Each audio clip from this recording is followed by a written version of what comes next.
Hello everyone. In this video, I will show you how I beat an IM in just 16 moves in a bullet game using a trick in Sicilian checkover variation. Let's see how the game continued. E4, C5, knight F3, D6, T4, and after pawn takes T4, queen takes T4, known as a checkover variation.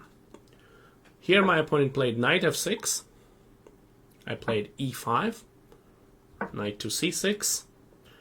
If black plays pawn takes pawn, then of course white takes the queen and knight takes E5 is good for white because white is going to develop the knight, bishop and castle's queen side and remain better.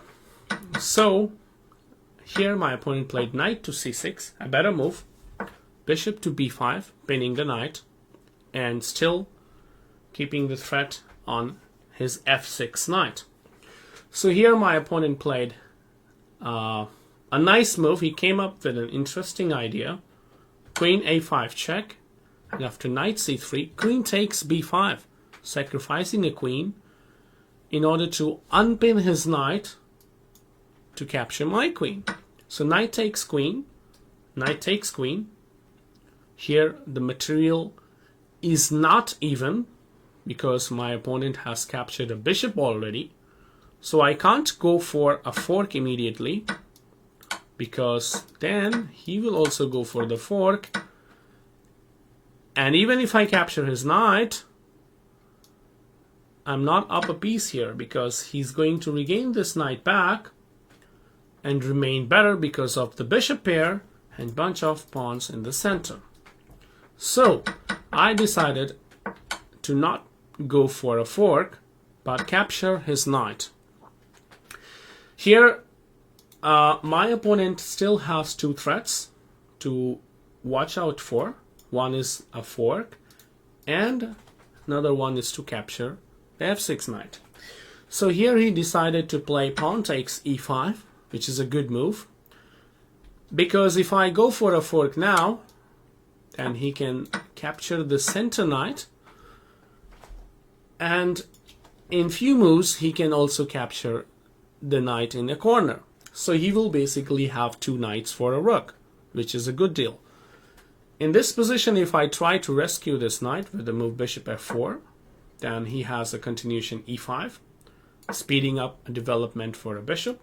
Bishop takes E5, bishop D6, and you see the reason behind a move king D7, supporting the bishop, and after bishop D6, rook E8 check, intermediate move, and after king to D6, black can simply regain this knight in few moves and remain better. So in this position, I went for a check, but did not go for knight takes rook. I played knight to B5, knight D to B5. Actually, there were two knights, so you have to say knight D to B5. My opponent played rook B8, developed my bishop, A6, castles with a check, king to C6.